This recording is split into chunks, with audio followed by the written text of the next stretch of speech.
National Weather Service in Peachtree City has issued a severe thunderstorm warning for northern Jasper County and central Georgia, southeastern Newton County in north-central Georgia For my county. until 4:30 p.m. Eastern Daylight Time. At 3:57 p.m. Eastern Daylight Time, a severe thunderstorm was located over Eudora, Oregon, 10 miles north of Monticello, moving southeast at 15 miles per hour. Hazard, 60 miles per hour wind gusts and quarter-size hail. Source, radar indicated.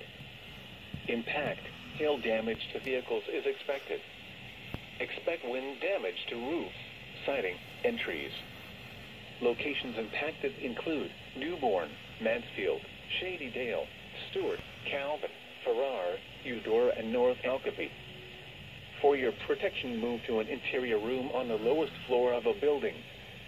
If you see wind damage, hail, or flooding, wait until the storm has passed, and then call the National Weather Service toll-free at 1-866-7-634-466 or tweet us your report at NWS Atlanta.